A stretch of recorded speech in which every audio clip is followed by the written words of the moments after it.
Okay, good luck, gentlemen. Level.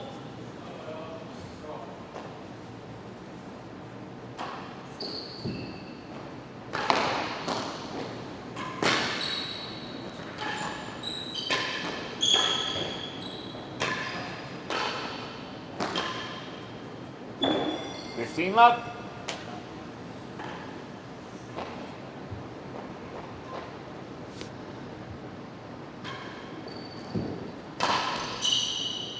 Ready, love.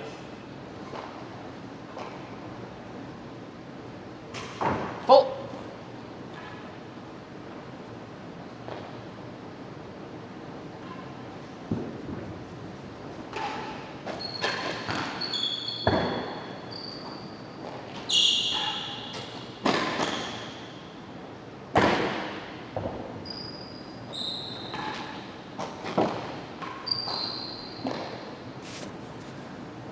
Love.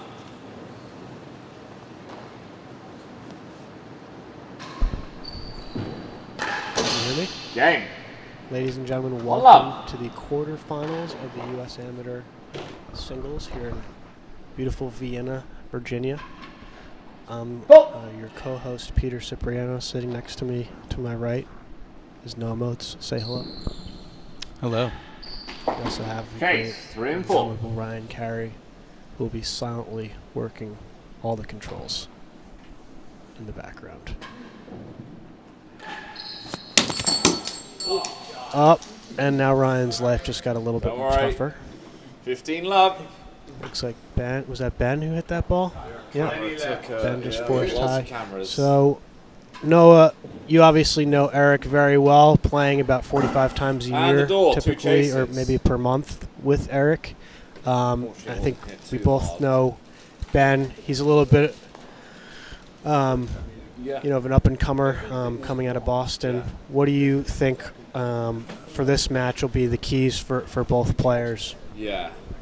I think Ben has to stay patient, weather the storm. Okay, 15 Eric's love. definitely going to be retrieving well. Server leads 3 and 4. Chipping backhand always helps against Eric, but making sure to take advantage of when Eric pops the ball up, because he does that a bit. He's going to get a lot of the good shots back, which is frustrating. So if he just Ben stays patient and plays his game, he can pull this out. And what about from Eric's side? The door. I mean, Eric's just got to be Eric. Just play his game. I don't think you can really hit through Ben, which is a good thing for Eric because he doesn't use pace too much. So the matchup definitely favors Eric, I feel like, right now, but you never know.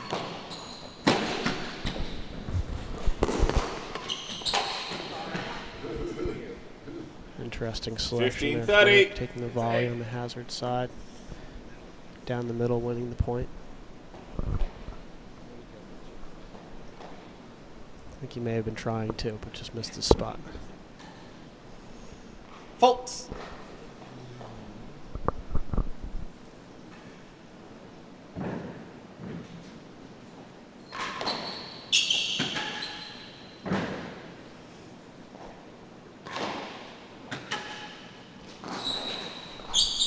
Great get from Eric there. Bit unlucky from Ben, a little bit lazy on that volley. Really got to commit to the shots, especially on this court, I think.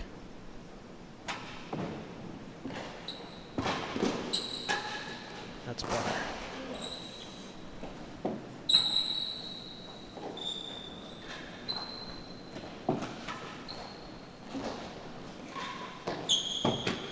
Chase, better than 6. It's hard to play Eric. I mean, he just doesn't do a lot with the ball, but everything comes back in a decent spot. You always have an opportunity to end the point, but it seems like it's hard to. Yeah, I think he's one person, just watching him play, especially here, where he seems to be comfortable and is used to the court, makes more sort of around the back, no look gets, but putting them in decent places. I think, if Ben wants to do some damage here, he's really going to need to focus hard on picking his targets on the floor, hitting through the ball, stepping into the ball, and putting some extra cut on his shots to get the ball to come down off that back wall. That was pretty good there. Just doesn't need to overrun it. Because if you start to roll over it or just sort of lob it in, it's going to make Eric's life really easy. You can get so many balls back. Good shot by Ben there. Like the aggressiveness. Juice. So I think if Ben can put some pressure on Eric here and put a good return in this week, he'll be in good shape. It's a great Vantage shot by receiver. Ben.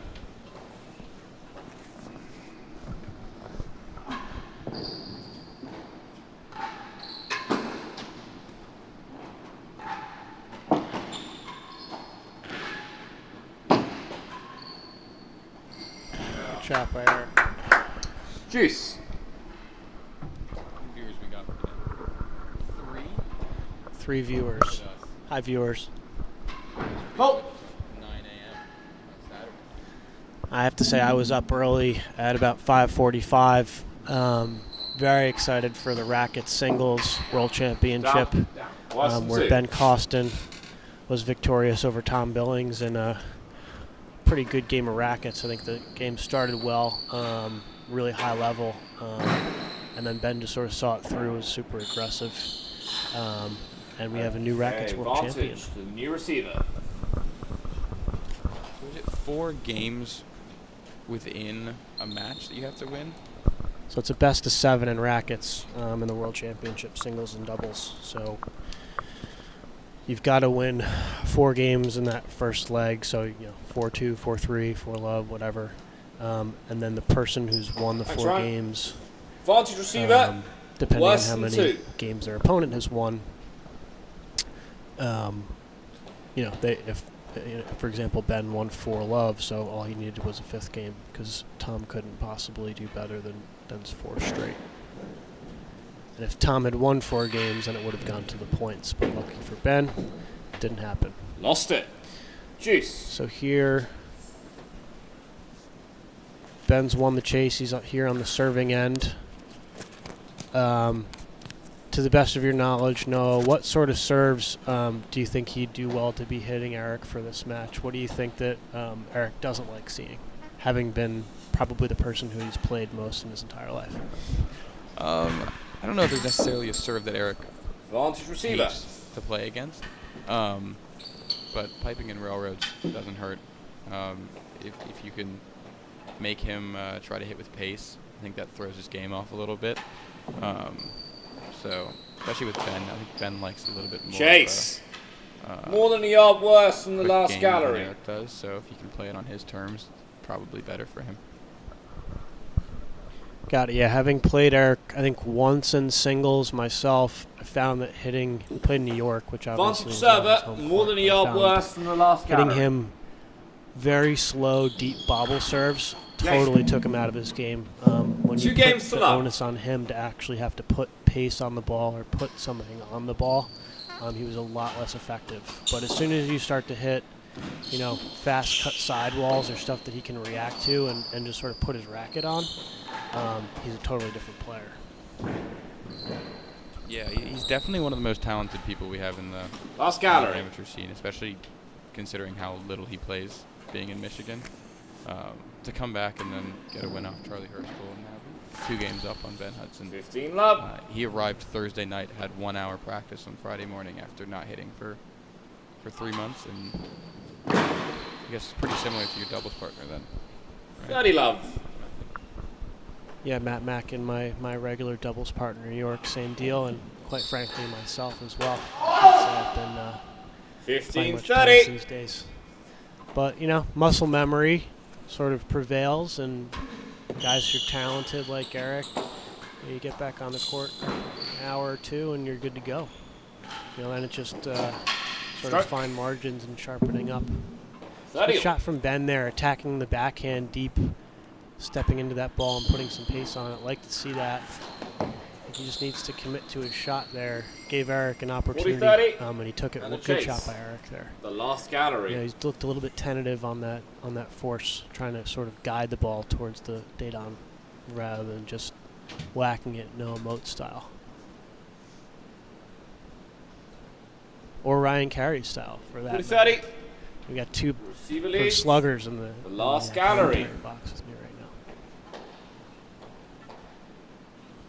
Looks like we're up to 5 concurrent viewers now. People are obviously waking up from their slumbers. We're 9:25 a.m. So greetings to all of our viewers. Looks like Elliot Van Buskirk is commenting. Hello, Elliot.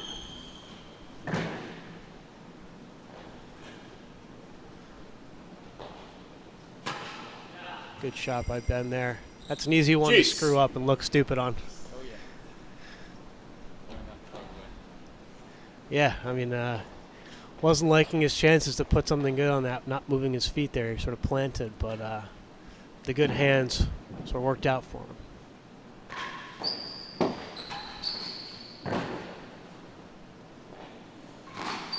Oof. Chase, 2 and 3. Lucky there for Eric. It's a violent court if you cut it. Yeah, it definitely is pretty severe off of the walls. So the floor is pretty slick, being a fairly new concrete floor. The ball will definitely kick in further than I feel like you'd expect it to. Chase, 2 and 3. Certainly more than a New York court or a tuxedo. I think the tambour is very similar to tuxedo, having played now for an hour or two on it. It's got its quirks, and it's really great to see that you guys have built such a fantastic court 2 here and 3 twice with a regular main wall.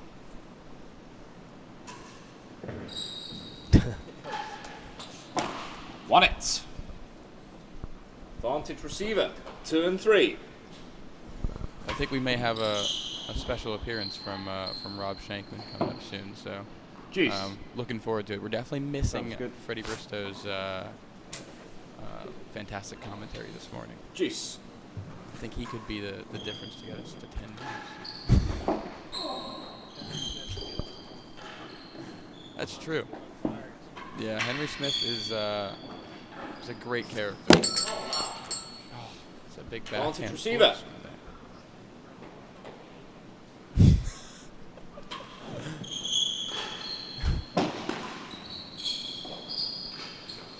Interesting choice there. Oh man, unlucky Jeez. bounce. Stroke. Could have been a big game. Back to deuce. Chase, I like 6 that yards. Play. Get him back onto the serving end. You can't really hit it through Eric, so it's smart to go for that drive low. Full.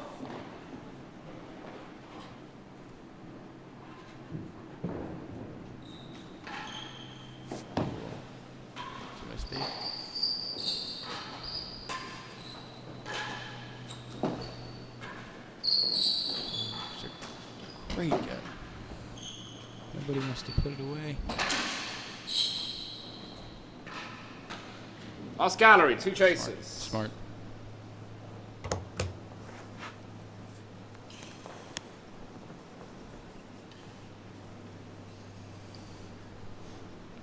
So when's your first match, Mr. Cipriano?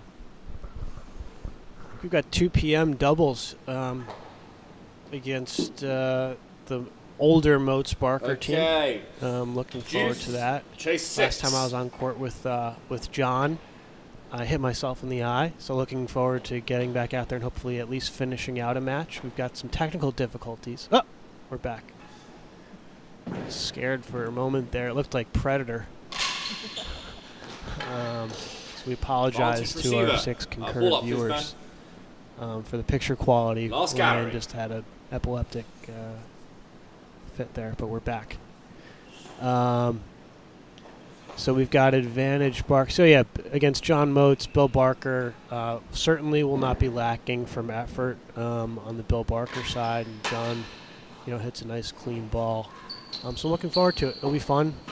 Their home court, so looking to be lost it. Maybe watching them a little bit to see what they're doing, where they're positioning themselves for the beginning of that match, see if I can learn something from them. And then hopefully can just basically ride my partner's coattails to a win. We'll see how that goes. We've got Briggs Frazier in the chat. Waking up in sunny Florida. Hi, Briggs. Good to see you. Briggs famously was a campmate of mine at Camp Pemigewasset back at between ages, I think, 11 and 13. So good to see that you're watching Advantage, tennis, Briggs. new server. Briggs is, you know, an avid tennis player. Gets on court a lot when he's in New York.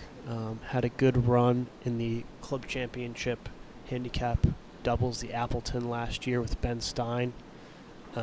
Gave myself and Mr. Mackin some trouble in the final there. We managed to right the ship.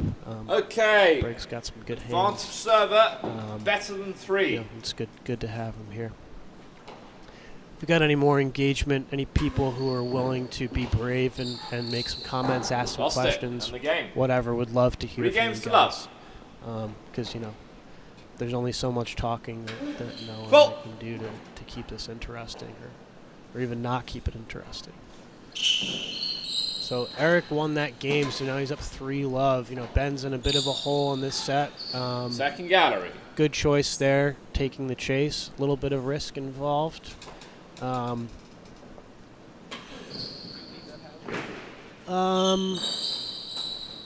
asking if I would lead the hazard. I'm not sure. Chase, better than 2. 2 chases. I think I would probably play that, and the God's honest truth is I might just rip it at one of the corners rather than trying to go for galleries, because if you're trying to hit the ball from like inside, when you're sort of planted and it's going away from you, it's more difficult to control the ball, right? So I think either trying to go over the low part of the net and coming around the outside of the ball and going for the corner could be a good shot. Maybe not as much on this court, or just trying to hit it hard and low.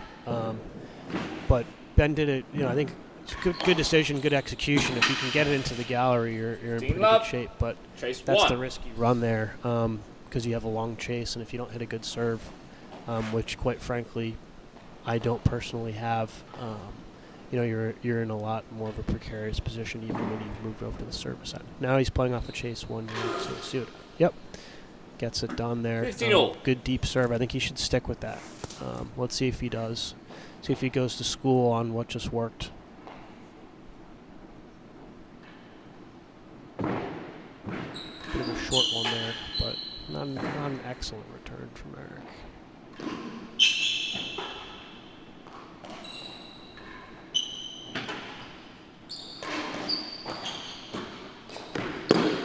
The line.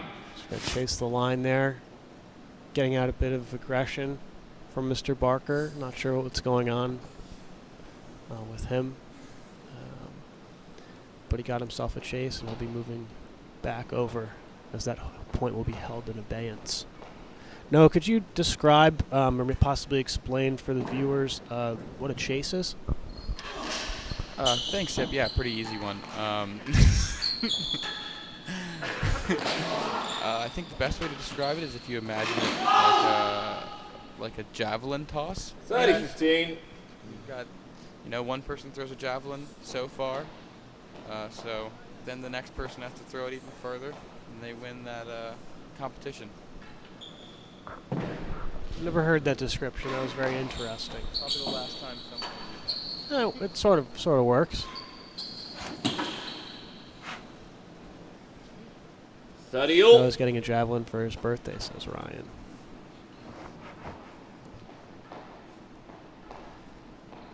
Sorry, can we bring some comments into the chat, Ryan? Can we see those? Ball kicks out to the middle of the court. Yeah. Yeah, I think that's a good question 40-30 or a good point from Elliot. I think you know the court. I don't know if do they actually paint it, or is it just the way that the armor coat is? It's just the armor coat. Okay, so, you know, I think it'll take probably a very long time, years and years, before you'll see any sort of change in the action of the ball off of the walls. Just by nature of the fact that, the line. You know, armor coat's pretty strong. You know, you go to other courts like in New York or Tuxedo, older courts like that, and they're definitely worn in, both on the floor and on the parts of the walls that the ball's coming off of a lot, but they certainly like maintain Chase. some of those 3 and 4. characteristics that they had, 30, 40, 50, 100 years ago, or however old the clubs are. Yep. Yep.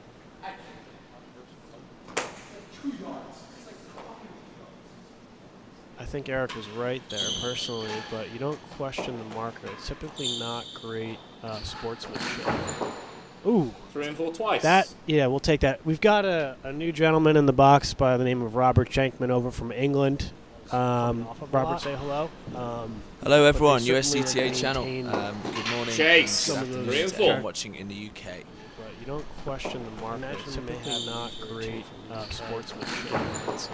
Juice. 3 and 4 twice. 3 and 4. Bit later there. So what do we decide on that chase call, boys? I think it was a good call. I think he was close.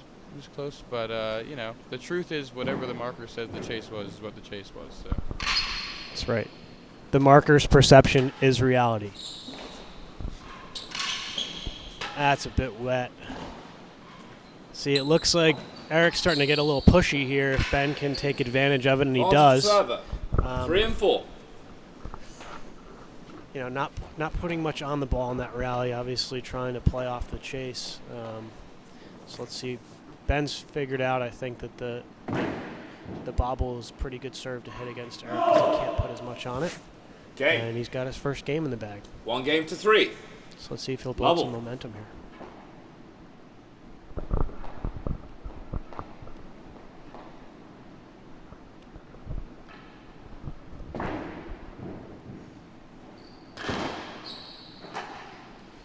Love. I know that wide bobble is something Ben has worked on with Leon Smart at Boston. Works really well there on that court. I spoke with Ben yesterday about it. I think it will be a decent option with the height of that penthouse. So weak error, but hope he persists with this serve. Chase, better than 5. Yeah, we were actually saying earlier how I was asking Noah what serves do you think are good ones to hit Eric. And we both agreed that trying to take pace off the ball and making him generate the pace is probably the play. Oof.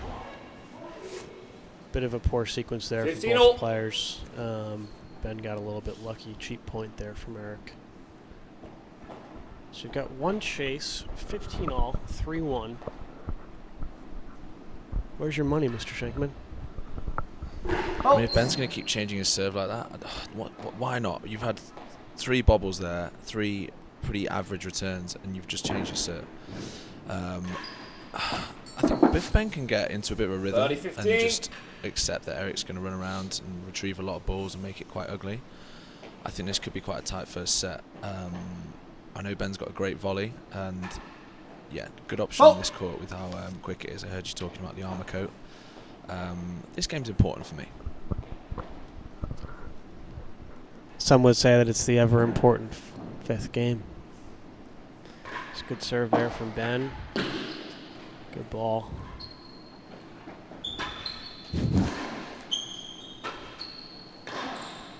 Bit of a hack fest going on here, and Ben comes out on top.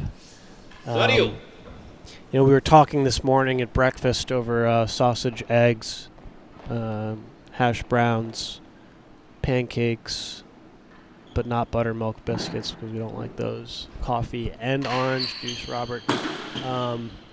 Sort of about the difference in styles between the English and the American game. Robert just sort of touched his head in frustration after seeing that shot from Eric.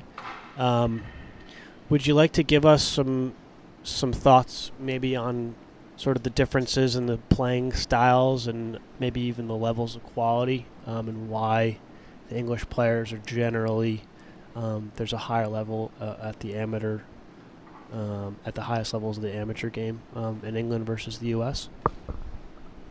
I think aside from the higher number of players with the 27 courts in the UK, so there's obviously more opportunities for practice. I think in general, people come to court tennis earlier in England, so they've got more chance to have a groove technique, whereas the players in the US, obviously some incredibly talented athletes, like for example these two on court right now, both great college sportsmen. Ben played college tennis, and Eric college squash. They're relying much more on like talent as opposed to a game plan grooved over years of practice.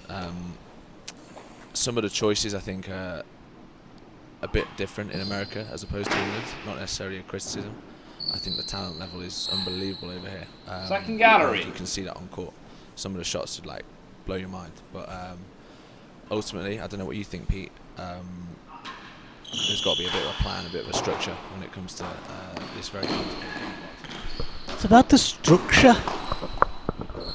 Jamie Carragher. No, I totally agree. You know, I'd say gallery twice, 2 chases. You know, in England, when you're watching the high-level singles matches, sorry for the very loud voice there. I think in England, you know, to your point, there's much more of a structure. People tend to keep the ball, you know, a lot more on the floor, play a lot more simply. Maybe they're cutting out a lot of errors, but they're not hitting as many worldy winners. Juice, and second gallery. Play, a bit more conservatively and sort of that standard quote-unquote game, whereas the Americans, for the most part, are just sort of, you know, totally disorganized in their approach in a lot of cases. You know, I think technically, to your point, you know, starting early definitely helps. I think there are a few Americans Out of court. that are trying to do the right things. Receiver. But again, you know, there's a little bit less structure, you know, to the game playing styles of our guys than there are in England or elsewhere. Big point there, and Eric smacks it out of court. Good serve from Ben. Put him under a lot of pressure. He needs to keep with the bobble, we think, here in the commentator's box. Let's see if he does. Ben also needs, I think, to get his body language to be a bit more animated and positive. He just looks a little bit sort of lackadaisical. Good serve there. Second gallery. And Eric does get it into the galleries to get himself back to the serving end. Smart shot. He didn't really have many options. We've got Freddie with the All Day Tunbridge Tennis Open. Gallery. Freddie, welcome. Hi, how's it going, guys? I hope you're enjoying your morning. Got some exciting tennis going on. 3-1 in the first set. Deuce. What are your thoughts on this match, Robert? Yeah, we were just chatting. I think Ben's finding his feet a little bit, probably caught cold by Eric. He obviously knows this court very well. I think now he's found a serve. And if he can find a serve, get into that rhythm, I think he can cause Eric a lot of problems. Eric there just getting out of the second gallery end as quick as he could. I really hope we see 2 good returns here from Ben. Comment from Sammy Legg. Is it the Aussie fast bowling technique in action, but different context? It's actually funny you say that. I'd say it is. The Americans are sort of going full throttle, not a heck of a lot of thought, just hitting and running around. Good shot there from Ben. I'm not sure if that was a fault. It was a fault. Unlucky for him. He should challenge that call. It's a bit of a... Won it. No, he's won it. Terrible lead from Eric there. Very unlucky. Back to deuce. Can I just say, what do we think of what Eric is wearing right now? Is this under regulation? Well, as the winner of the U.S. Amateur in 2022, the doubles with a blue top on, I would say that it should be encouraged to be wearing some sort of a different color, at least in your sort of your jumper. I don't think there are any rules against that, and new server. Bit of frustration. I think maybe getting a conduct warning here. You know, showing that sort of negative emotion to your opponents never it's a tough sport. You miss some shots. Bit of a That's pretty odd reaction. I mean, end of the day, Eric, look at the bigger picture. You're 3-1 up. You lose this game. Is it really the end of the world? Yeah, bizarre for everyone. Well, it is the famous 5th game. I do understand that reaction from Eric, but he's still 3-1 up, so he's still in a comfortable position. Although it's going to be tough for him to win this game with a chase better than 3, advantage down. See what Eric can do with this. That's a good shot. He can leave it. Oh, he didn't leave it. Oh, he does it. He does it even better. He doesn't. 2 games to 3. Bit of a ballsy take there.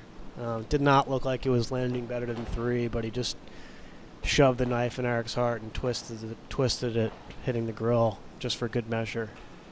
Back to the bobble from Ben. Like to see that. Great. Oh, good volley. It's a good pick. Let's see what he does with this one. Here's an opportunity. Oof. Can't miss that target, but Eric gave him another opportunity. He took it. So Ben's starting to grow into this match, which is stark difference from sort of where he began. And I think Eric's maybe starting to feel the pressure now.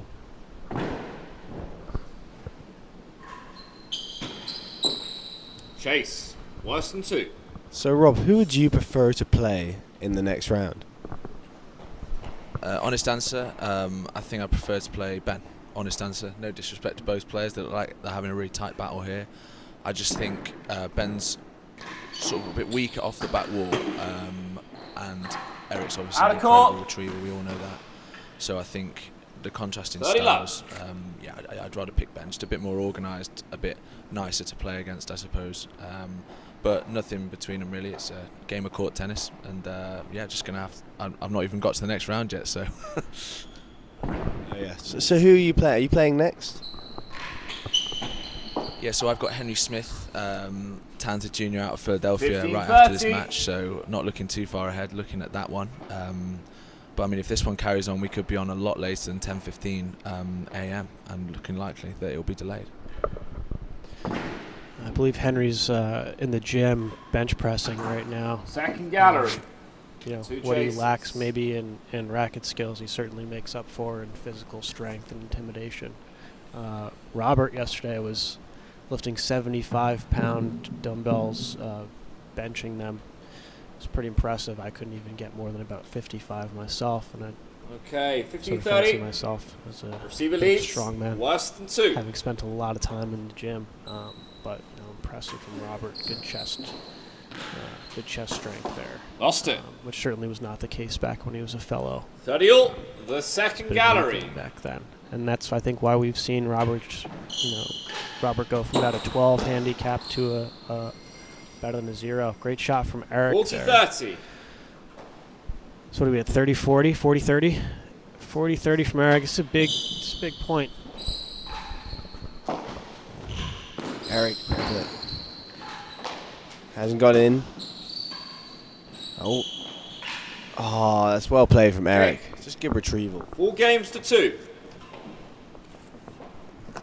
We're now in the famous 7th game here. The all-important 7th game. Again, it is crucial. Ben's got to win this. Eric, that's a good shot. He's got to get on the service end, don't you think, Rob? Yes and no. I'm not sure Eric can hurt Ben that much from the service end. I know he's going to get a lot of balls back, but I think if he can just keep applying the pressure, like with that first ball there, just a little bit more on it from Ben, a bit more pace, 15-all. he can definitely shake Eric up. So important, and obviously he's been serving well, but yeah, you just don't want to let Eric walk all over you. I think you don't want to play him at his own game, which is just going to be rallying. That's 2 cheap points though. 30-15. Do you mind if I ask you about your tattoos, Rob? You've recently been inked up again. As I say, what's your new tattoo of? Yeah, so I've got a new one. I hope my mum's not watching. I really hope she's not watching. On my leg, the UK Amateur Singles Trophy. I was inspired by Jose Mourinho, the soccer coach, who's got all 3 of his European trophies tattooed on his arm. And I thought, you know what, I might do that. So I had a nice little morning session. We're still waiting for Robert to get the Billy the Rat Killing Dog, or possibly the U.S. Amateur Trophy tattoo from last year. to commemorate his singles and doubles victory there. But perhaps we can get that done this weekend. 30-15. What about the 0-9s? Will you get a tattoo of that tournament as well? Gallery. No, I don't think so. There wasn't actually a trophy for that one, so and it's not as quite high status. But you did get a tattoo after losing the first round of the US Open. So you could just get... Well, which club was the 0-9 played at? They played at Manchester. Oh, you already got a Manchester tattoo. Okay. That's well played from Ben Hudson. And we're at third shield here, and he's going to chase better than a yard. It's going to be... How are you going to beat Chase 1 yard here? I will force. Starts with a T and ends with a wat. Won it for half. Has he left it? Oh, has he lost that chase? 40-30. Oh. That is ridiculous. That is ridiculous. How can that possibly have won the chase? Because it bounced better than a yard. Bounced at half. You can't see it. The markings can't see when it's like better than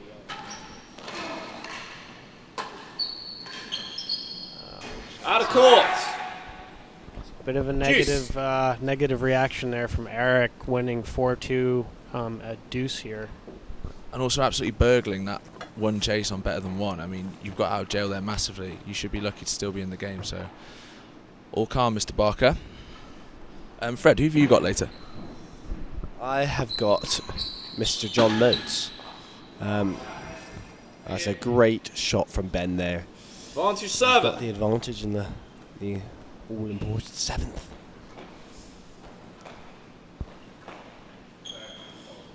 Oh, that's a fault right there. No. James fortunately missed the call for Ben. Here we go. First serve now.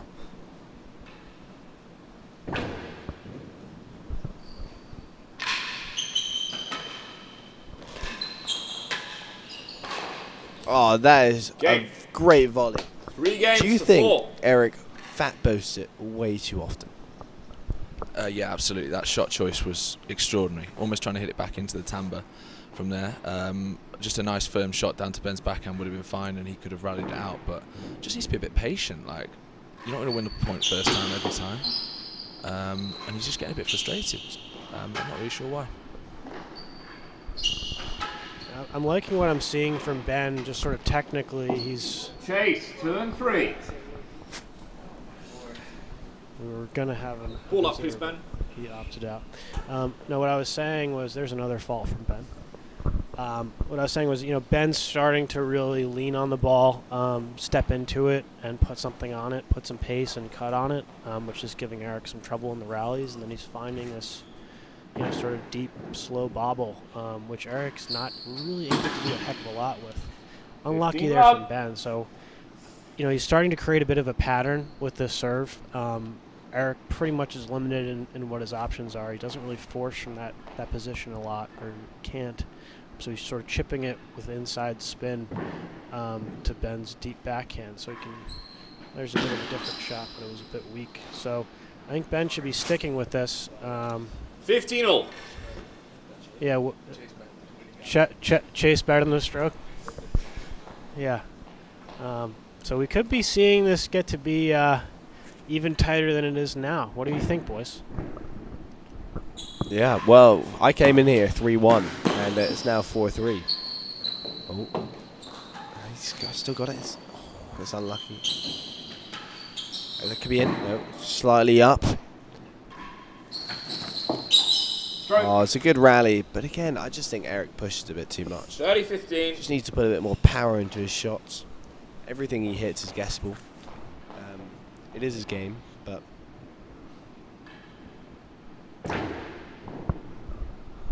Probably a bit harsh to say everything he hits is gettable. He has managed to beat better than one on the floor. I think he just needs to take this serve out. He needs to take the serve out the air. He's leaving it to the back wall, and it's a great length from Ben. He needs to change it up. And until he does that, I think Ben's going to have an absolute monopoly at the service end. There he is. He's volleyed it. Brilliant. 40-30 and a chase. Ben's given away a good opportunity 2 and there. 3. So I think the one thing about this penthouse is it seems like it carries the ball a little bit further back. So I think Eric would do well to maybe stand another foot or two further back and just try to take a cut volley and rip it in there. And they're switching sides now with Eric up 40-30 in the all-important 8th game. Chase 2 and 3. So Ben's up against it. Really needs to focus on hitting a good return in here. What do we think we're going to see from Eric on the serve?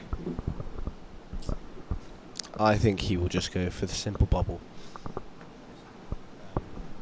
And I know I would probably personally try to challenge Ben's cut volley and hit sort of a fast sidewall or something like that and take away his opportunity to force. What would you boys be going with in this situation? 40-30. I think Eric's under twist is not a bad option. Serve leads. Lots of 2 bounce and on the 3. penthouse, and I think Ben's cut volley will be the main weapon here. So I would personally stay away from the bubble on this chase. Let's see what he does. Yeah, I don't mind that at all. Fault.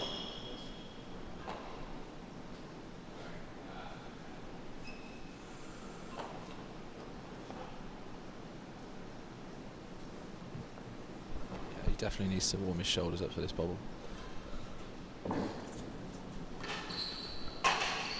Here we go, Ben. Come on, move your feet, move your feet.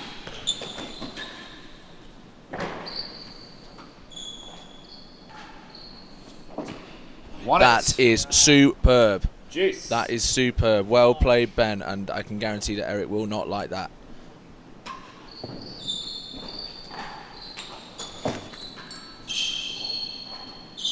Advantage server.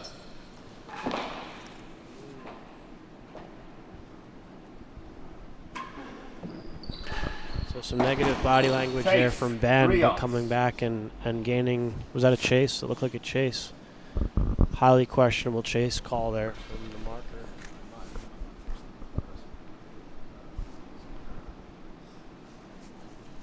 Advantage receiver. Chase 3. Ben's in a good position here. Chase 3 yards, he's advantage down, but he's on the service end. And I think being on the service end does make your handicap about 5 points better. Talking about handicap now. Rob, you're officially a plus handicap. There's no excuses. You're not a plus point 4. You're a plus point 6 Off the now. chase. You can officially say you're a plus handicap. Juice. How do you feel about being that? Yeah, it feels good actually. I got invited to this WhatsApp group with Camden and John, and it's a WhatsApp group for plus players, quite exclusive. Keep getting invited for plus handicap coffees. No, not really. I tell you, it didn't feel any different, and I thought it would, having waited for it for a long time. So Advantage server. yeah, no. Just see how you feel when you get there one day, Fred. Yeah, we've still got a few years there, I think. Big opportunity this weekend. If both of you make the finals, and Freddie, if you can manage a 3-0 victory, you get a 1.5 over Mr. Shankman. You're about a 3.6. 4 games all. 3.9. So, and what's your lowest? A 3.6. So, you're looking at potentially getting down into the low 2s, which is a fantastic handicap. I'm sitting next to, 2 of the best amateur players in the world here, and they've both made some, and Ryan Carey, who's sort of languishing in the 20s somewhere, I believe. He is a Bathurst. All 4 of us are Bathurst Cup players. I'd like to. We could start a WhatsApp group for Bathurst Cup players. Be a lot less exclusive. And we're at 4 all. We've lost some viewers starting to talk about these guys' handicaps, so we'll get off of that topic.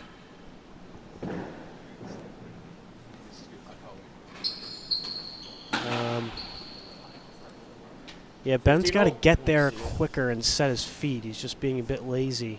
Trying to swing out. It looks a lot tougher than it is if you just use the proper technique. I think we'll be playing our doubles match, which was set for 2 p.m., probably sometime around 7:30 p.m. Luckily, we had a very large breakfast, so it's a good ball. Yeah. Out of court. So Ben Hudson's starting to 30-15. find a bit of a rhythm here, and as we said before, creating patterns of play, which are pretty predictable at this point. He just needs to really focus on executing once he gets into those situations, just really focusing on using good footwork. And Eric seems to be losing a bit of good shot. Great get from Eric there.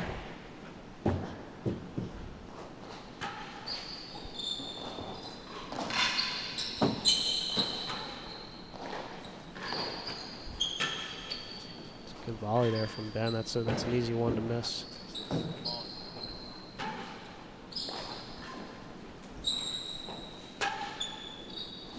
He's put one on the penthouse. Eric's retrieving has finally gotten to him. Stroke.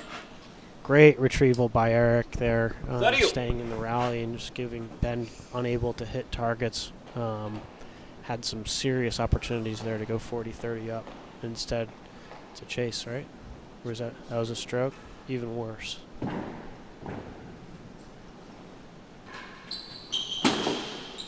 Stroke. Another stroke. So yeah, Thank Ben's you. sort of getting what I think we can all predict what's going to happen on that serve return. He needs to just get over there and sort of poach, I think. That's a real killer. That is 30-15 up with a chase, and he could have gone 40-15 with a shot at last gallery. He'll kick himself and he'll know that, but if he can put it behind him, doesn't matter. He's got every chance of making it 5-all, and Eric will be just as nervous as him. So Eric will be pretty happy with that, but this isn't over. Ben's could definitely beat last gallery here. 40-30. Server leads. Yeah, the last gallery. As we just see Eric take his jacket off, obviously running around. Do you think US tennis, amateur tennis in particular, is in the healthiest spot it's been in years? Game. That's an interesting question. We were 5 talking, games to I think, 4. earlier today or possibly last night about sort of the group back in the early 2000s, mid-2000s, in the noughties that were playing the Addison Wests and the Lex Myrons, the Peter Pells, Alexis Homebreckers of the world. And I think, there was a lot of really good talent in the single-digit range at that point. But, with guys like Freddie Bristow coming up in the low single digits, I think Freddie's probably one of the first, if not the first, guys at the amateur level in many, many years, probably since Morris Clothier, to get down to that level as far as I can recall. I don't really remember anyone getting down to that sort of 3 or 2 range. But Spike's an Englishman. Freddie, you got to give yourself some credit. Some would argue that Freddie's actually not American, but we're not going to go there. We'll claim him.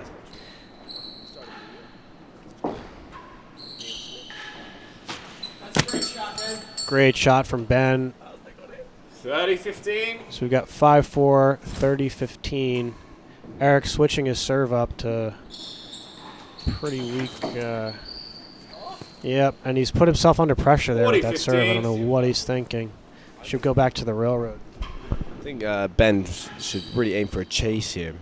30-40. I think if he can get on the service end and win the game, he'll be 5-all on the service end, and I think that's a real advantage. Oh, you can't do that though.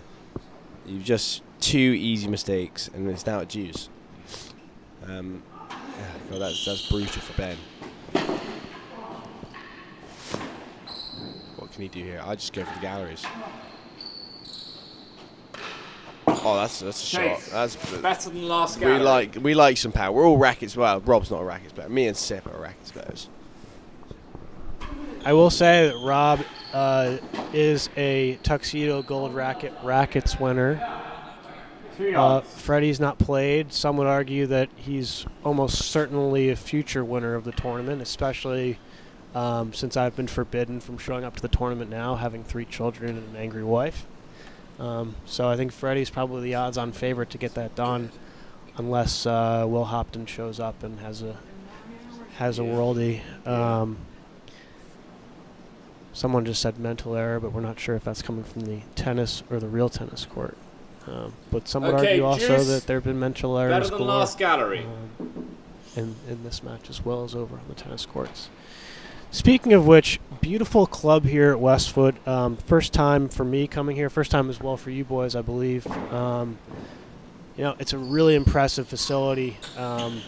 You drive up, really beautiful golf course, several different buildings. Lost it. Well left by Ben there, and he's now 1 point away from bringing it to 5-all after having gone 3. So we were playing off a chase 2 yards. Robert says he would just be leaving this. Ben's going with the bobble, challenging Eric to maybe try to chop one in here. Let's see what he goes with. Ooh, he's played it, but not really with a lot of authority. Why has he played that? Leave it. Lost it. Well left by Ben, so we're at 5-all. Squeaky bum time. 5 games all. All right, who you boys got in the 5-all game? No, I've got Ben. So Rob just said he's got Eric, but I've got Ben. I think Eric is going to be mentally weak here, and Ben's also started on the service end, so we'll see. Are we willing to put some money down? Are we allowed to bet in the USCTA? Is that encouraged? Officially, we won't bet. Unofficially, we will. We'll get some gambling going. But yeah, Ben with a good start of the game. I don't rate that fat boaster. That's a good shot. 30 love up, serving. 30 love. Ben Hudson. Yeah, Eric does need a chase. Just needs a bit more power in his shots. But here we go. Ben with it. The door. That's what he needs. So 30 love, now a chase. And if I was Eric, I would go for another chase. Just get on that service end. Totally agree. And then after the match is over, I'd probably try to hit the weight room, get some wrist strength going. Because if he could actually develop a force sort of from the shoelaces with a small swing coming around the under and outside of the ball, it would put a lot more pressure on Ben from the serve return. Let's see what Eric goes with here. So he's tried that shot, which I think is the right response instead of chipping. But he's dumped it into the net. So Ben's up 40 love with a chase the door. Certainly in the driver's position, but Eric's on the serving end. And I'm not sure how confident Ben will be in his serve return. Eric's put in some good railroads here. So he's given himself an opportunity, but his back's certainly against the wall. Faults. Great shot from Ben, and he ends the set at... Oh, it was a fault. Oh. That'll work as well. That's not a fault. So that's the game in the first set to Ben Hudson of Boston. Leon Smart, my good friend whose birthday it was this week, 31, will be delighted with that first set performance from his pupil. All those morning lessons really paying off. Anyway, second set, I think that we'll see a bit of change of tactics from Eric, but I mean he's shaking his head. I mean, just got to knuckle down here. I'd have to disagree with you. I don't think we're going to see much difference from Eric. He doesn't seem. He's very rare in changing his tactics. He's just a consistent player, and he'll play sort of the same the entire match. So we'll have to see if Ben wavers a bit. Yeah, I think Ben's found sort of the right formula. It's just about executing for him at this point, and you can't be giving away easy errors like that. Certainly playing from the serving end will help. Good volley there from Eric. But Ben can't get pushing. Looks like he's getting a little pushy in this game now.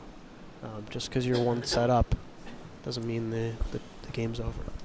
We are in the famous first game, and it is crucial. It's always been great, Rob. But yeah, Ben's on the service end here. 30 love down, but 2 half decent chases. So we'll see what happens. We will.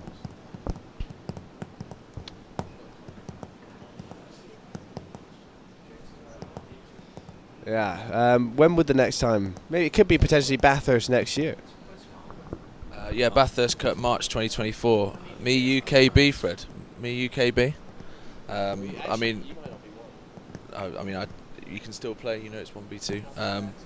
No. I think that match should be fun. But I think KB on that Melbourne court is a different proposition altogether. Pretty awesome player. I watched him play in the Aussie Open, taking Nick to 5, John to 5, the time before. Formidable player, and hope you're well, Kieran. Anyway, first game. Yeah, Robert's certainly going to have to work on his serve and volley tactics because Kieran's pretty well known for hitting through people with his forces. 15-30, the last played gallery. Played in singles in one of my first gold rackets. Started well, 3-all in the first, and then I don't think I won another game. He came over to the gold racket to sort of warm up for the U.S. Open. He's actually played the gold racket and won the gold racket twice. So I think he was maybe sandwiched a Mike Knoll win in the gold racket. He did lose a set to Guy Devereaux famously. Some would argue that Kieran was not particularly focused in that set and just trying to force every single ball, which was the cause of the loss. When he knuckled down. Devereaux was playing left-handed. I'm not sure what Kieran was doing. But yeah, I mean, talk about a talent, Guy Devereaux. If you're watching, a lot of love for you and your game. Tremendous talent. Great commentator as well, as we all heard last week at the World Championships. Highly questionable glasses, though. Yes, very. I did like how he had the footage of the commentators in between games. 40-30 and a chase. We should almost get a camera in here, Ryan. Yeah, exactly. Of the commentary box. We've got a highly decorated commentating team at the moment. Rob Shankman won many tournaments. Yeah, and then we'll get sorted. That sounds great, Ryan. 40-30. So if we could do some math here, Robert, how many national British titles, junior and senior, do you have under your belt? Could we get a number? 3 under 24s, 1 amateur, just 4. 40-30. Server leads. Hazard 1. Well, I have got 1 National League title. And I have a Junior World Championship. Oh, wow. Oh, what a shot. He's got reflexes like a wild mongoose on amphetamines.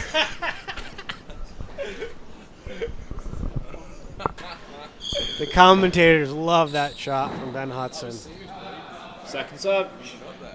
What's he doing up there, huh? What is he playing, doubles? I mean, to be honest, Ben could just see him up there. Some would argue that just chipping the floor in the forehand corner would have been a better selection, but last gallery. We love the excitement. Have you heard that before we came?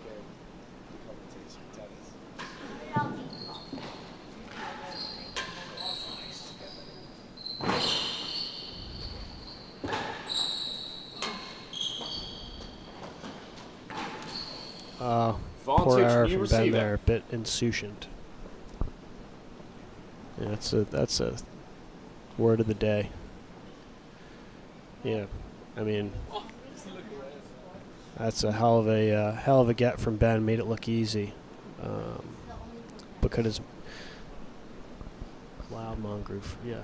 I mean, maybe we should. If we were using nicknames here, we could maybe call Ben the loud mongoose. The last gallery. You good with that? All right. Well, come up with a new nickname.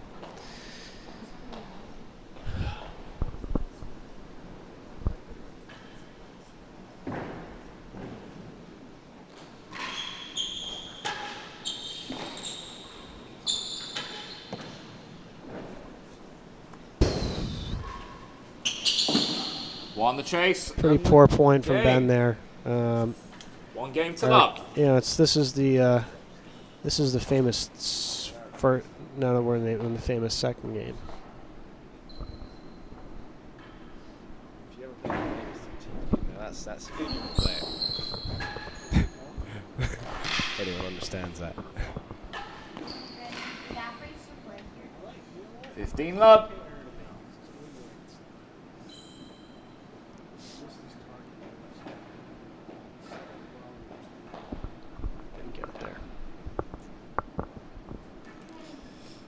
Ben's sticking with that bubble serve, which is working very effectively. Again, I just don't think that's a great shot. That fat boast from Eric, I just don't think is that effective. He either needs to hit it harder or get a better angle. I think the problem with it is Ben can see it coming about an hour before it happens because he's just winding up for it. You know he's not going to go straight with that ball. You know he's just going to whack it into the main wall. There's no real deception. Yeah, and he's not Jamie Douglas, so the pace and Chase, better than one. spin and deception that a guy like Jamie's putting on the ball is a hell of a lot different. So if you're Eric right now, you're in a bit of a tough spot. Even though you're up 1-love in this set in the important second game, what are you trying to do here? What's your tactic? 30-15. You're obviously a set down, but getting that first game on the board's important. I think Eric's just got to be cutting out those silly errors. And Ben's given him a fair few balls to hit. Has been putting Eric under pressure from when he's been at the service end, but hasn't been convincingly putting balls away. So I think it'd be about being even more resolute, not missing much, and let's say a bad serve like this, taking your chance, not doing that. Oh, fair enough. But yeah, 40-15. 40-15 and a chase, better than one. Yeah, Ben's sort of let him get away with one there. He got out of jail. Hit a pretty poor boast, and Ben just didn't sort his feet out. So I think the key for Ben will certainly on that backhand side is just getting a better base, getting under and through that ball, because those are pretty easy shots if he just uses the right technique. Yeah, this should be a pretty easy chase for Eric to win. Chase best in the yard. Okay, Ben can hit 40-15. a chase half a yard, Server which Eric leads, did better in the than one. first set. Well, according to James Greenlee, the marker. Oh, it's a good force. Oh, yeah, it's well left. Game. It was a good volley from Eric there. Nothing much Ben can do. And we're 2-love up into the terrific third game. Oh, it's an uncharacteristic miss from Eric. And Ben uses to an advantage.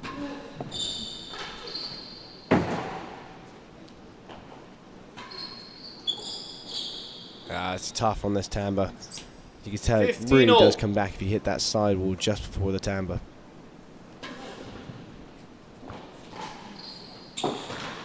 Stroke. I think that might be another stroke. 30-15. I think Ben's got to get a chase here. Get on the service end. Get that bubble going. It's just really effective at the moment. Especially being 2-love down. Hazard at all. Yeah, he'll take that. That's a hazard chase. And he'll get him to the service end.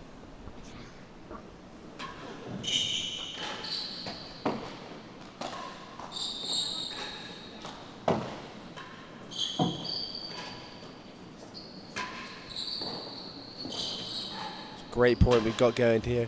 Great defense from Ben. Oh, that's fantastic defense from Ben. 40-15. I was really impressed there with Ben. Even though the shots weren't necessarily the most accurate, the most pretty, at least he was putting Eric under time pressure, and he's going to have to do that if he's going to win this game because Eric loves it slow, loves a nice retriever in the corner. If Ben can just shake him up, he'll get results. Server leads. Now, what would you be serving here? Obviously, the bubble's been very effective, but we have a hazard chase being played. So what would you serve, Rob? Be a railroad, one bounce, get it as low as I can on the back wall. I think that is pretty good serve on this court, and I'm going to try and serve a few against Henry after this match. So I have to be serving a bit tighter in. Ben? That's not a bad one, though. Get up the galleries. Get up at the galleries. Oh, fair play. On the chase. Well, you heard us from the commentary, 30-40. but our advice was incorrect. So sorry about that, Ben, if you misunderstood us. 40-30 though, he's still up. A big opportunity to win this game. A tremendous third. It's a great volley. Oh, it's unlucky that's missed the timbre.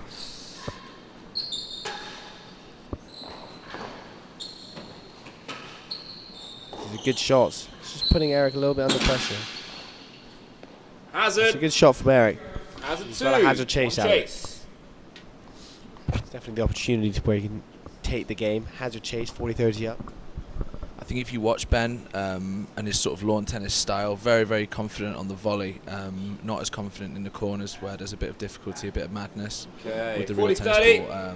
And Eric's definitely got to keep it wider. Like, even though that straight force is a bit more positive, straight onto Ben's volley, and yeah, he's very comfortable from there. Fault.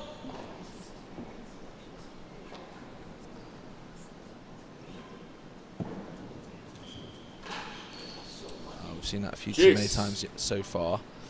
Ben, game point up, nets the return. I think you've got to make him play. Sip, what do you reckon? Fault. What is your favourite ever real tennis performance that you've witnessed live? That's a good question. Well, certainly not my favourite outfit. Advantage receiver. The sleeveless shirt that Steve Ragona wore in the challenge, the Eliminator in Tuxedo in 2010. Fault. Favorite court tennis performance? That's a hell of a question. You know, I've got to go with Rob Fay at Queens. You know, that was probably the grittiest and most amazing performance I've ever seen from a player. You know, up against Cam, who undoubtedly had been and has been the most consistent and best player in the world for probably, you know, at least the past 6 or 7 years, if not longer.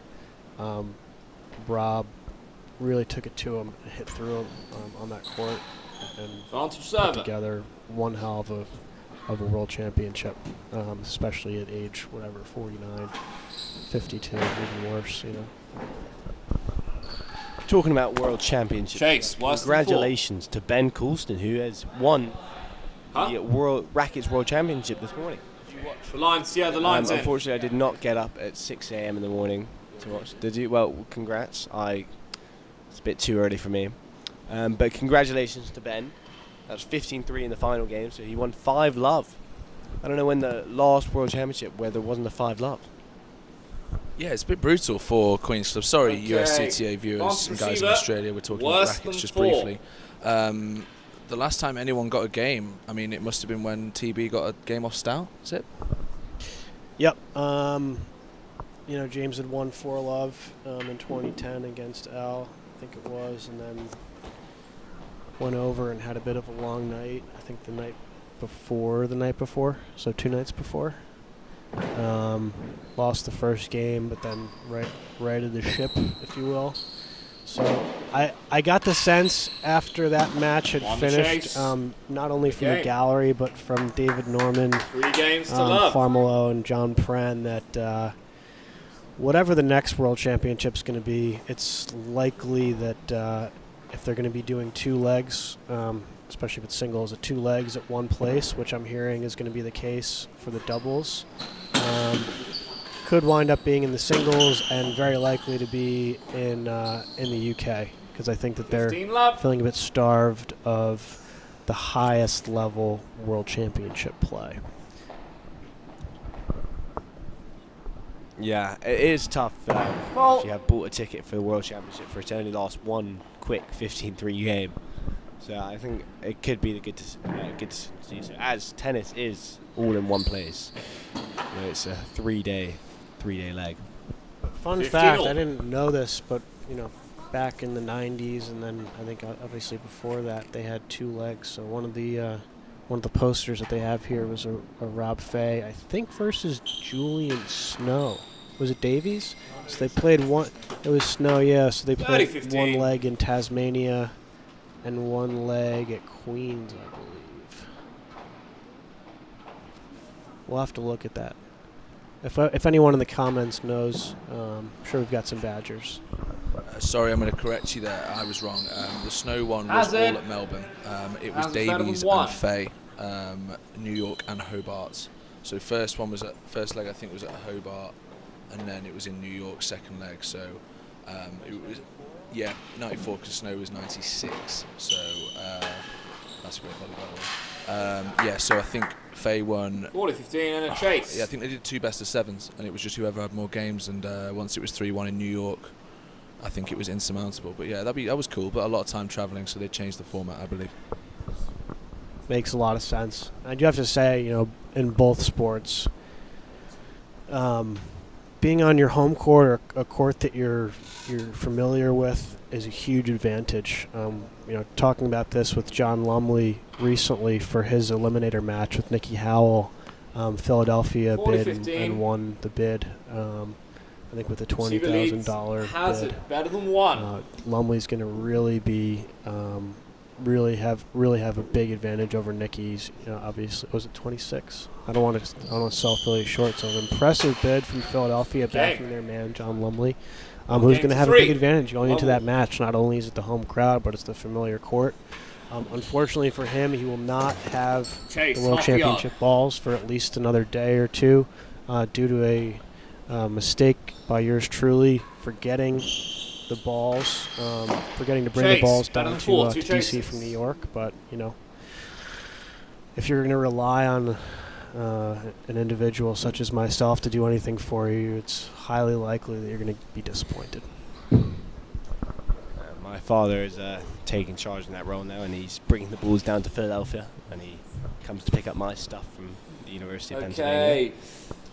No strokes. They can't be used until I think the 10th of May anyway. So they're just going to collect dust. Yeah. So it's a very strange situation as well. You're muling. You didn't bring the tennis ball, but someone. Yeah, but it's very suspicious. There's just a suitcase full of tennis balls, and I think going through TSA, anything could really happen.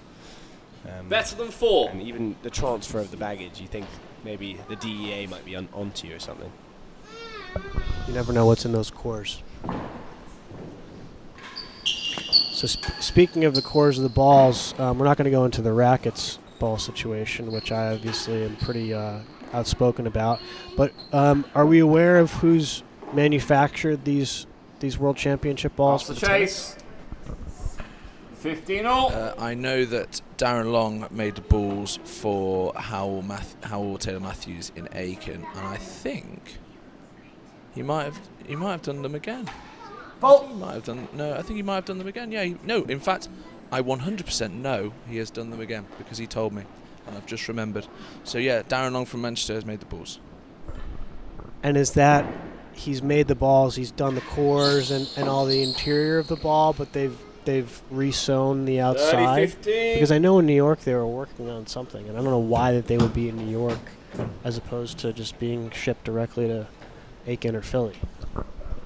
Well, I think everyone's a bit nervous that the balls could go astray in the mail, and if they're World Championship balls, so they're the highest of quality balls. 30-all. I think everyone's a little nervous sending it in the post and it getting lost or stolen. We have Noah Moats here. Do you want to say a few words? No. There's our words from the word from Noah Moats. So Ben's decided to go for a railroad 40-30. here. Makes absolutely no sense. He's just letting Eric get comfortable, step into the ball, and hit it. So if he's going to stick with this, I'm really not liking his chances of winning the set. That was a fault. Sorry. I think he really needs to stick with the bobble. Replay the take 2. Sorry, my bad. First serve. Sorry.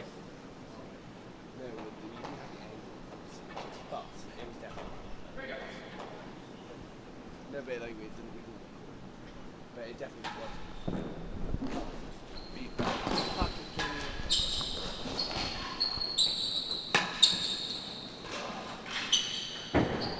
Important rally here in the famous fifth game. Bit of negative emotion coming out from Eric. He just shouted stupid timbre. I mean, Eric, you don't know how lucky you've got it. Before they redid the timbre here, that was going for a hazard, so just chill out, mate. You even used to have a glass main wall, so you don't know how good you've got it. Yeah, beggars can't be choosers, right? That's probably why Jay Gould and Payne Whitney could be choosers and build their own court.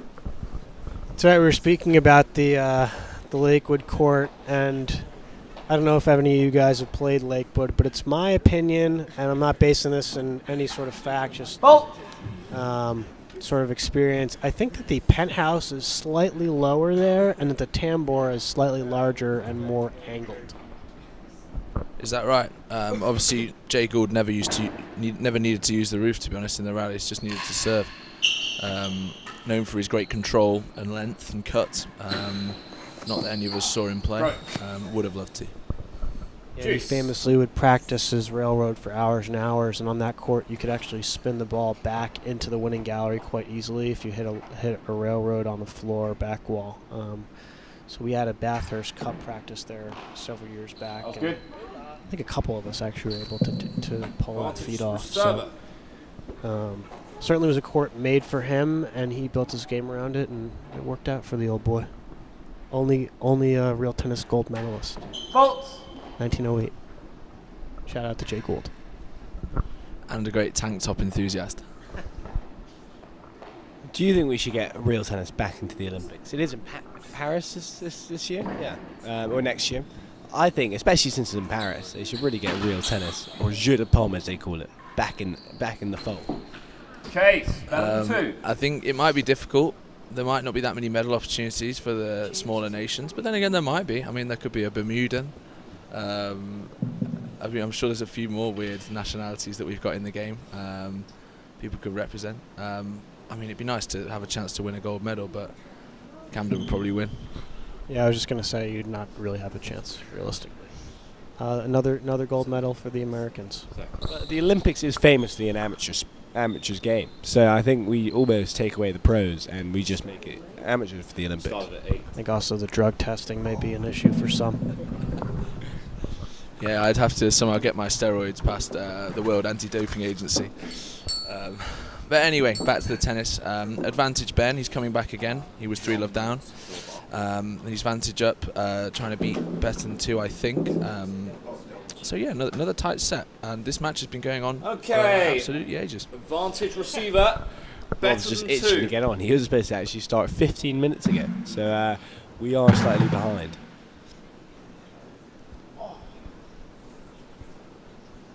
Yeah, they're giving it an hour per match. Yeah, they've given it an hour per match, which is not long in a best-of-3 set. Yeah, or someone's going to need to have a word with the tournament organizer. Lost it. There goes Ivan. Juice.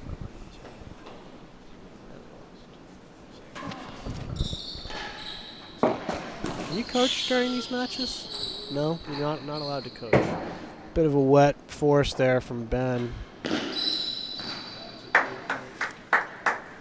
So I think he needs to reset here and really focus on being aggressive on whatever he does on this return, even if it goes into the floor. Just put it somewhere good.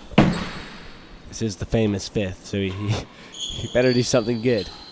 Oh, it has a good get. What's that? Just gallery. No.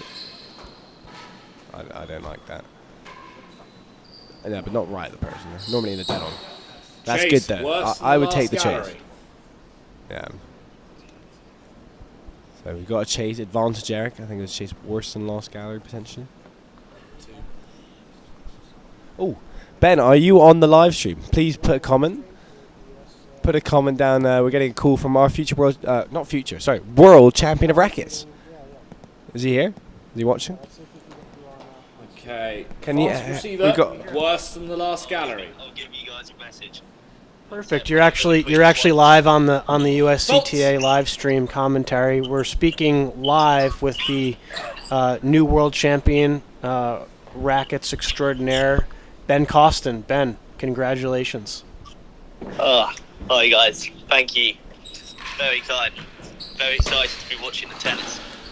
I'm sure you are. I'm actually very surprised that you're not out, at some sort of pub celebrating your win.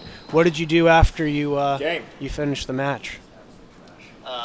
Full game. We had a nice lunch in the president's room with everyone there and drank a lot of champagne. Nice, and I'm sure it was the Paul Roger. Did you break that bottle? Paul Roger. It was indeed. I've got a nice big one with me. Awesome. So that should be at least your 3rd of the year. Is that right? 4th of the year? Chase, worse than 4. I think it's 4. Yeah. Ben, I heard you won the world championship because of your hit with Mimi Davis. Is that correct? That is what Mimi has been telling people, and I think that's correct. Yeah. Not because my hit with Freddie Bristow in Philadelphia. 15 love. That's basically a waste of your time. Absolutely. So what are your plans for tonight then? What are the celebrations looking like? I believe what people are saying. 15 all. Unless you've got any other suggestions. There's a place called The Box, which I've heard is a pretty fun time in London as well as New York. I've spent many a late night in the New York version. Could be an interesting spot to end up on. I would just make sure that you're 30, checking 15. for, whatever gear the person that you're dancing with is working with.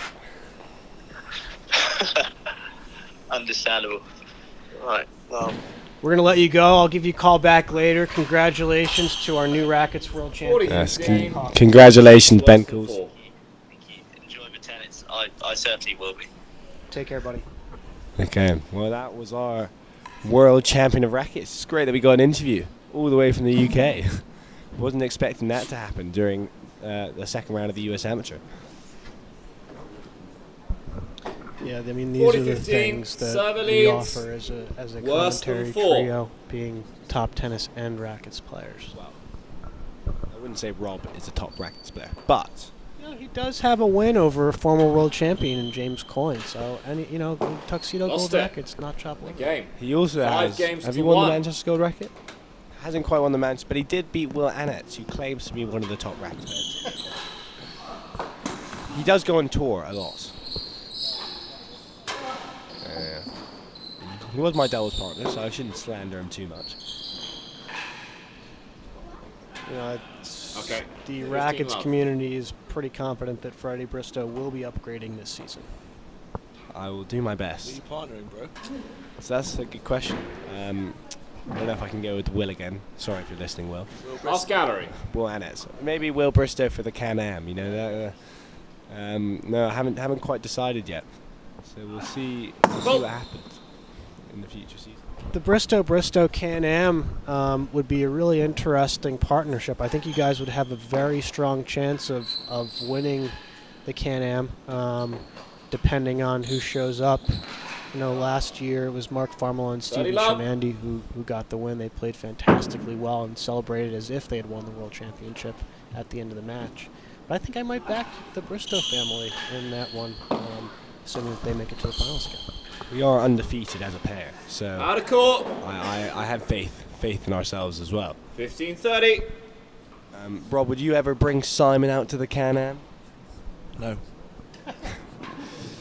What about the Jimmy Dunn? Would you get a Jimmy Dunn partnership going? Chase. Yeah, there's very strong rumours I may well be playing in the Jimmy Dunn in November, so not another pot hunt.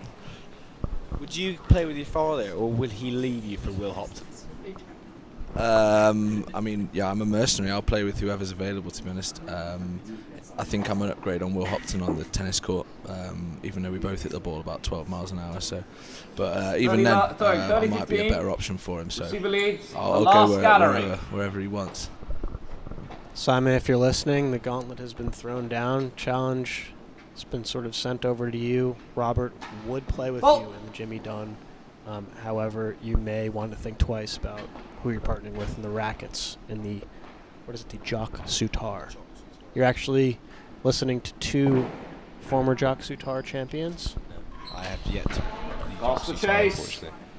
Played Will Hopton in Got both you. finals. Better than last gallery. Definitely taken an L to Will Hopton in at least one Jock Sutar. However, I think I was able to take advantage of a slightly weaker draw with John Kroll in the finals at least 2 or 3 years. So got a couple of those under the belt.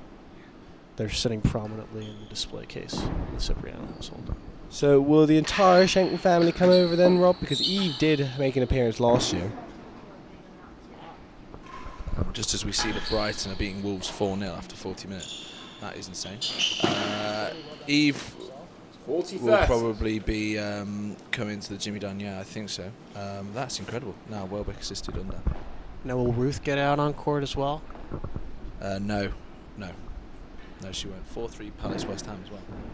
Some interesting games going on in the Premier League Second gallery. today, and we're obviously looking forward to tomorrow when our favorite club, Manchester United, take on Aston Villa. It's a pretty big game. If United are able to win their one of the 2 games in hand that they have over Spurs, they're almost guaranteed top 4.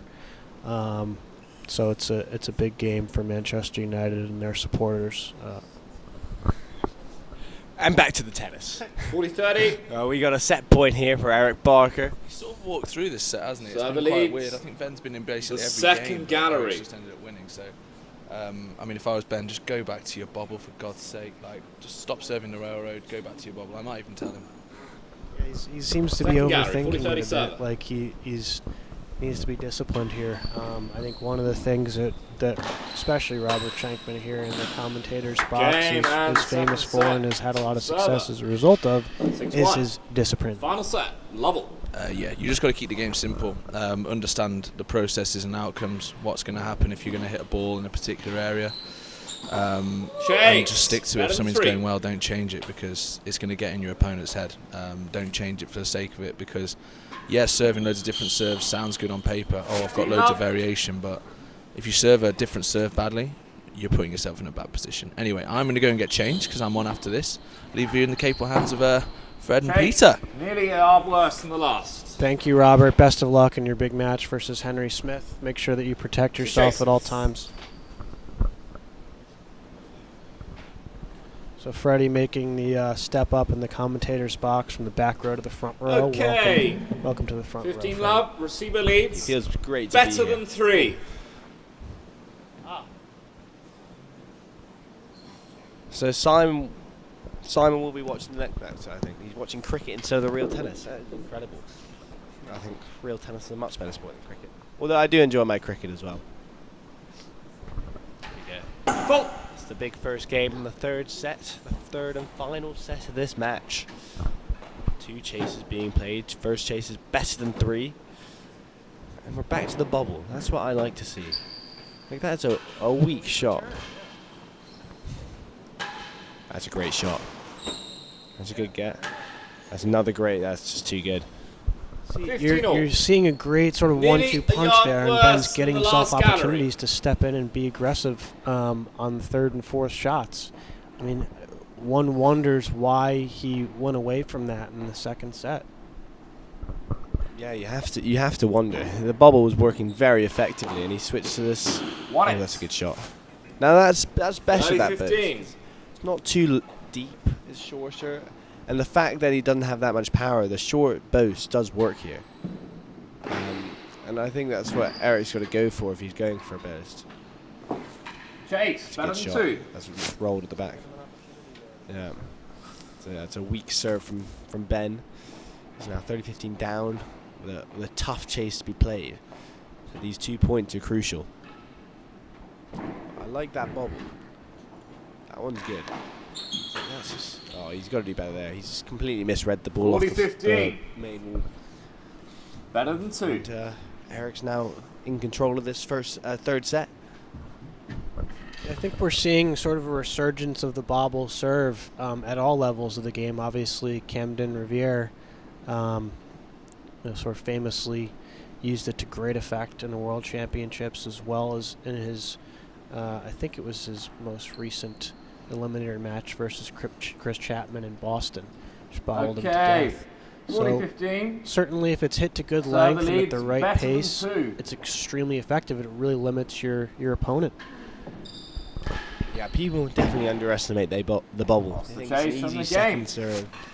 But I've seen Rob Game Fay to love. at Queen's practice hours and hours just getting the perfect length, and it becomes a really tough serve if you've perfected that length. Fault. Weak railroad. But Eric's won that first game there. Into the second game. 15 This is love. again, Ben's sort of mistakes have crept into Ben's game a bit, and he's looking lost a bit. I think he needs to get back on that service end and start pumping the ball. Oh, yeah, there he's misreading a lot now. 30 love. I think Ben's got to reset, start focusing, and just start hitting the ball a bit harder. Chase. an unlucky First chase. gallery. But he's gone over to the service end. We've got a comment here from Danny McBride. This was an expected result from Eric. He was 80-20 to win the second set after losing the first because he's a gamer. love and a chase. Being a First fellow member gallery. of the Washington, D.C. Westwood / Prince's, whatever this club is called now, member, Danny knows Eric very well. It's the Prince's court, court formerly known as Prince's.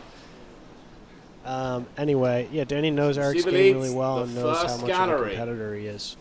And I think part of that reaction in the second set was due to his competitive nature and the effort levels not dropping, which was good. He didn't lose his head, but I think it was also partially due to Ben's decision to go away from the bobble and a little bit of complacency from that. So I think both players are in a decent position here. I think Ben's starting to Eric's creeping Ben's game a bit, sort of in the same areas on that backhand side. So Eric's starting to find a bit of a rhythm himself now, and let's see if he can string a couple more games together. 2-love to Mr. Barker, third set, in the ever third game. Oh, it's a great shot from Eric. 15-love. Ben could do there. Eric's starting to sort of get away from Ben here. What can Ben pull out the bag? That was a great bubble there. And it's a great shot. The 1-2 punch. 15-all. When you stay down and move your feet like that, good things happen. Yeah. Just needs to continue with that rhythm. Get back into it. And see what he'll be able to do. It's another good shot. Pick up from Eric there. So opportunity there. It's good gets from Eric. I don't really like that backhand boast as well. It gives Ben a bit more time to sort of position for the shot, although Ben missed it. If he can hit that straight, it gives Ben a lot less time to react. I will say, though, it was, in a difficult position like he was. It's the safer shot, and it's also putting the ball in a place where Ben clearly does not feel as comfortable. He's made most of the sort of unforced racket errors in this game on that backhand side on slightly slower balls. So I'm not sure if Eric thought through all of those permutations during the hitting of that shot, but it certainly worked out. You could be right there. Pete. Chase, 1 and 2. It's cut down there. That's tough. Okay, it's a big point here. I think Ben's looking to win this point to get over on the receiving end, force 30 up. He's got a tough chase to be played. What will he do? Serves the bubble. Here comes Eric. Cut shot down the line. Oh, it's a great backhand across court. Oh, Eric's got it back. Oh, incredible retrieve. Oh, and he's got it into the dead on. What a shot from Eric Barker there. Incredible tennis being played. And Eric's 40-30 up, now playing a chase 1 and 2 on the service end. This game looks like it's in his hands. Yeah, sitting down in this, it's like being in economy on a plane. You're just not moving, and then you stand up. Simon's coming back. Unfortunately, Rob has left the commentary box, so can't get any interaction there. 1 and 2. We should have a good match with Rob playing after this one. It should be slightly late. We're about 45 minutes behind schedule, I'd say. Yep. It'll probably be more. But, to the Shankman family, I think it's highly likely, and it's hopeful from the rest of the players that your son gets things slightly back on track with the timing. Obviously, Henry Smith will have something maybe different to say about that, but lost the chase. At least from Freddie and my perspective, would hope that Robert prevails in sort of straight sets easily, so that we can get back on track and have dinner and morale and so on and so forth. Yes, I Chase, would think better than 2. Quicken, although they haven't given much time for each match anyway. So I think. It's close for now. Oh, it's a great force. It's the Freddie Bristow classic right there. The backhand force into the dead on. It's So yeah, Eric 3 love up now. Although Ben was 3-1 down in that first set. So you see what he can do. He's got a good chase. Oh, he just can't do that. 15-all. He's got to just make Eric play it. But it's 15-all here. He's got a good chase. Let's see what he can do. Hasn't gone in. That's a good rally. That's a good get. Oh no, hasn't quite got it. 30-15. 30-15. One chase pending.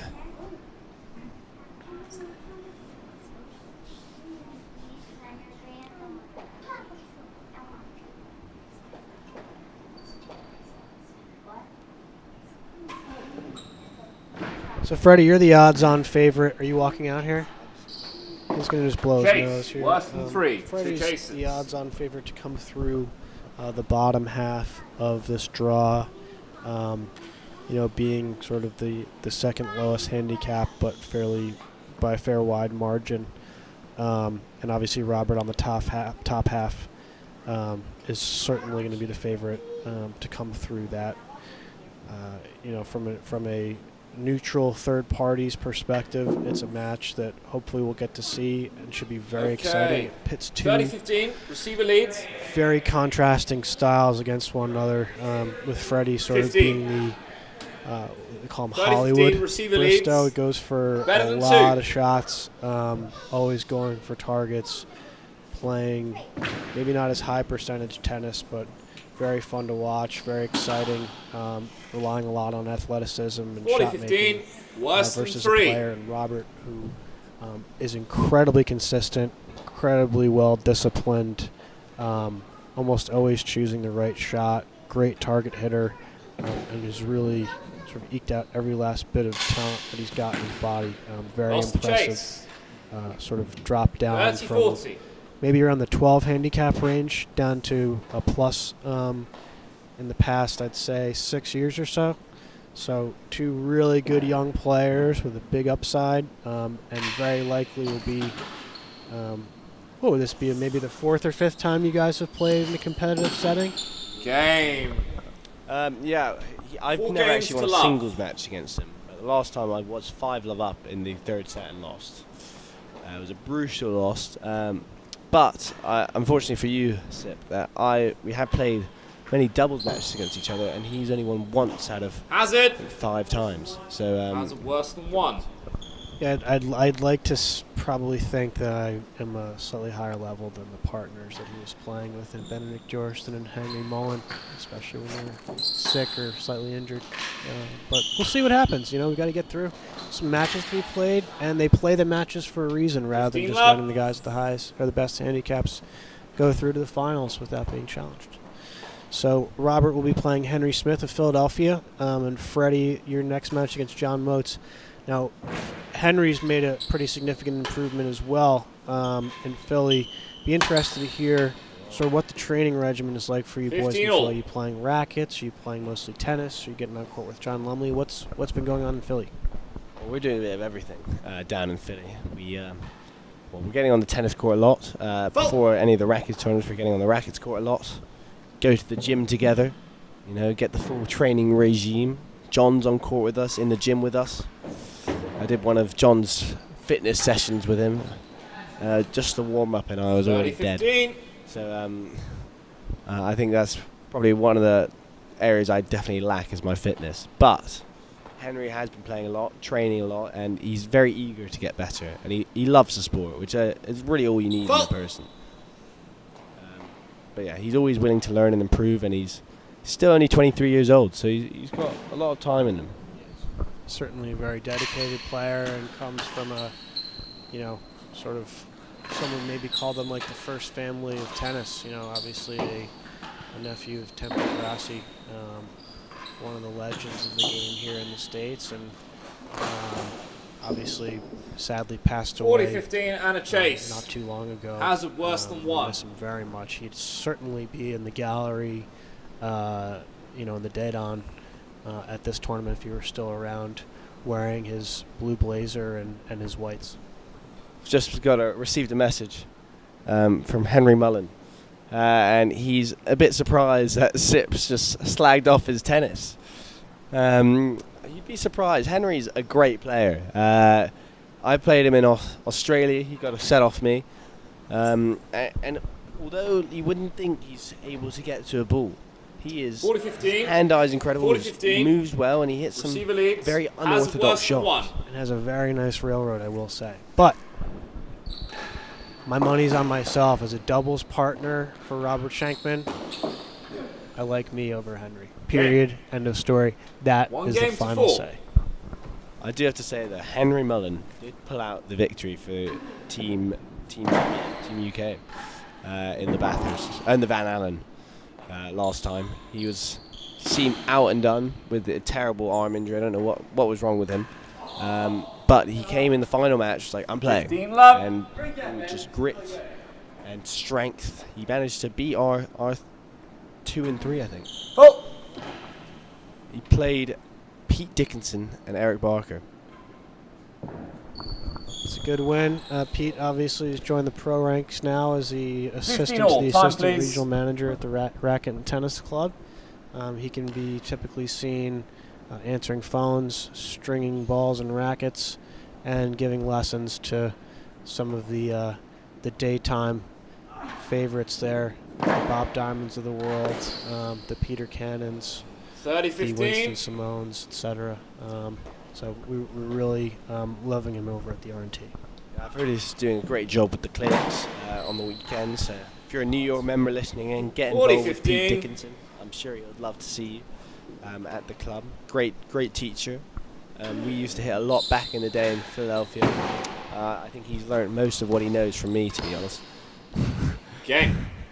And we've got a question in the chat from Danny McBride. Do we think that Ben can get back into this one? 5-1. He's lost a number of games. We haven't really been paying any attention to the score or what's going on in the match. Just sort of talking. I personally am not liking his chances. I think his head's dropped a bit. His body language is not great. He's making errors on the return to serve. Eric's getting into a groove, which you definitely don't want to see as the returner. And Eric sort of sped up the way that he's playing. He's just trying to get in there and serve as quickly as possible. Certainly, which is a good tactic for him. Takes away time to think. Good return from Ben and an even better get from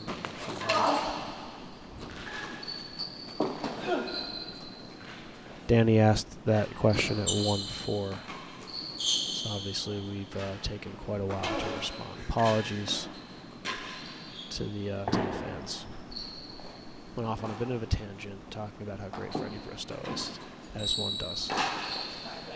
Very poor error from Ben, giving Eric his first match ball. Triple match point here for the right to play the winner of the Robert Shankman Henry Smith match. Great serve from Eric. Here's an opportunity to put the ball away. And game he in the does. match. So that's the match. Eric Barker wins 2-1. 5-6, 6-1, 6-1. He will be your U.S. Amateur semifinalist in the top half of the draw. Thanks, everyone, for watching, and we'll speak to you soon. Yeah, thank you, everyone. And please tune in for the next match. We have Rob Shankman versus Henry Smith. Should be a cracker of a match. You can see Rob Shankman's form and Henry Smith improvement from the last year, so stay tuned. Thank you very much, everyone.